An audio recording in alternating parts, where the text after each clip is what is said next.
Šiame interaktyviame vaizdo įraše nagrinėjama, kaip kurti ir palaikyti internetinės bendruomenės, kurios skatintų tarpusavio mokymasi. Išmoksite naudoti skaitmeninius įrankius bendruomenės kūrimui, suteikti išteklius besimokantiesiems, palaikyti įsitraukimą ir reaguoti į klaidingą informaciją apie sveikatą ir gerovę. Peržiūrėję šį vaizdo įrašą, atlikite trumpą testą ir patikrinkite savo žinias.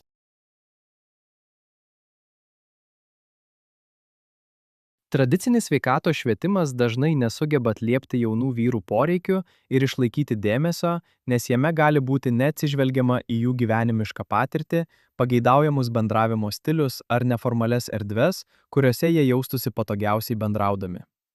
Internetinės bendruomenės siūlo lanksčią pažįstamą erdvę, kurioje jie gali bendrauti savo sąlygomis. Kai šios erdvės yra sąmoningai sukurtos, jos tampa galingais įrankiais dalintis patirtimi, užduoti klausimus ir gauti padrąsinimą iš bendraamžių bei mentorių. Tačiau be tinkamo vadovavimo, internetinės erdvės gali prarasti besimokančiųjų įsitraukimą arba tapti nesaugios. Jaunimo darbuotojai yra labai svarbus formuojant šią aplinką, užtikrinant, kad ji išliktų pagarbi, įtraukianti ir pagrįsta tikslia informacija. Įvaldę skaitmeninės bendruomenės kūrimą, jaunimo darbuotojai plečia savo poveikį ne tik mokymų sesijų metu, bet ir kasdienėme jaunų vyružių gyvenime. Norėdami sukurti veiksmingas internetinės bendruomenės, jaunimo darbuotojai turi pasirinkti tinkamus skaitmeninius įrankius, kurie palaiko sąveiką ir dialogą.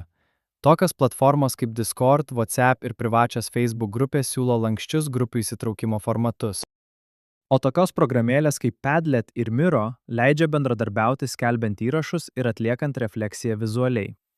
Priemonių atitinkančių grupės poreikius ir prieinamumą pasirinkimas yra labai svarbus skatinant dalyvavimą. Naudodamiesi šiais įrankiais, jaunimo darbuotojai gali pradėti pokalbius, dalintis ištekliais ir skatinti mokymasi tarpusavyje natūraliais ir įtraukiais būdais. Šių platformų kūrimas ir valdymas apima struktūrizuotų pokalbių erdvių kūrimą, prasmingų diskusijų skatinimą ir skaitmeninės aplinkos, kurioje jauni vyrai jaustųsi saugus, išgirsti ir motyvuoti įsitraukti puoselėjimą. Šie įrankiai tampa pasitikėjimo kūrimo ir atviro dialogo palaikymo pagrindu. Palaikyti jaunus vyrus jų gerovės kelyje reiškia siūlyti patikimus, aktualius išteklius. Jaunimo darbuotojai gali dalinti sveikatos turiniu, pateikti nuorodas į atviruosius švietimo išteklius ir teikti asmeninės konsultacijas. Ši medžiaga padeda besimokantiesiems įveikti iššūkius ir būti informuotiems apie psichikos sveikatą, gyvenimo būdą ir asmeninį tobulėjimą. Konsultavimas taip pat reiškia aktyvų dalyvavimą ir savalaikį reagavimą. Jaunimo darbuotojai gali teikti padrąsinimus ir rekomendacijas reguliariais įrašais, asmeninėmis žinutėmis ar pranešimais grupėse. Ši nuolatinė parama padeda platformų nariams jaustis matomiems, vertinamiems ir įgalintiems rūpintis savo gerovę. Norint išlaikyti aktyves ir įtraukes internetinės bendruomenės, reikia kūrybiškumo, nuoseklumo ir įdomumo jausmo puoselėjimo. Štai praktiniai būdai, kaip paskatinti dalyvavimą. Pradėkite mini iššūkius, tokius kaip sąmoningas pirmadienis arba žingsnių skaičiavimo savaitę, kad paskatintumėte įsitraukimą. Švęskite pasiektus etapus skaitmeniniais paminėjimais, ženkleliais ar sertifikatais, kad įvertintumėte pažangą. Naudokite žaidybinimo programėlės tokias kaip Habitika, kad tikslus paverstumėte kasdieniais pasiekimais. Kvieskite narius dalintis asmeninėmis istorijomis arba veskite teminės diskusijas, kad ugdytumėte atsakomybę. Skatinkite temų pasiūlymus, kad turinys būtų aktualus ir atitiktų jų interesus. Norint sukurti pagarbią internetinę erdvę, reikia aiškių taisyklių ir aktyvaus moderavimo. Jaunimo darbuotojai gali tai užtikrinti. Nuo pat pradžių nustatydami aiškias gaires, kad būtų išvengta nesusipratimų.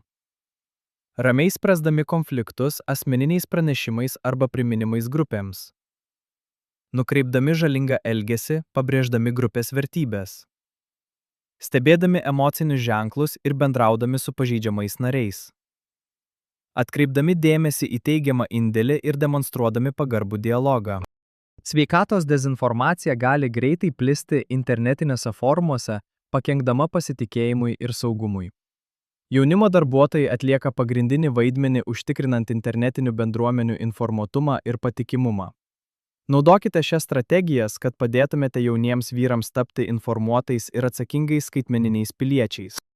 Atpažinkite melagingus teiginius ir atsakykite į juos remdamiesi patikrintais šaltiniais, tokiais kaip Pasaulio sveikatos organizacija ar nacionaliniai sveikatos portalai. Dalinkitės faktų tikrinimo įrankiais, pavyzdžiui, Snopes, Health Feedback, kad paskatintumėte kritinį mąstymą. Skatinkite besimokančiųjų požiūrį, patikrinkite prieš dalindamiesi. Ramiai ir faktiškai reaguokite į dezinformaciją, nekeldami įtampos. Moderuokite pagarbų, įrodymais pagrįstą dialogą, kad sukurtumėte pasitikėjimo kultūrą.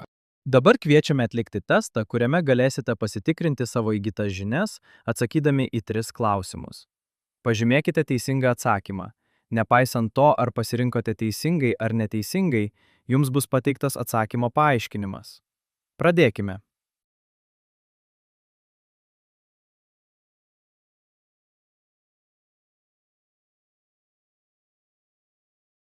Tai viskas šiai sesijai. Ačiū už jūsų dalyvavimą. Tęskite mokymąsi e-studijoje, kad įgytumėte daugiau naujų įgūdžių, skirtų teikti skaitmeniškai transformuotą neformalų mokymą jauniems vyrams apie sveikatą ir gerovę.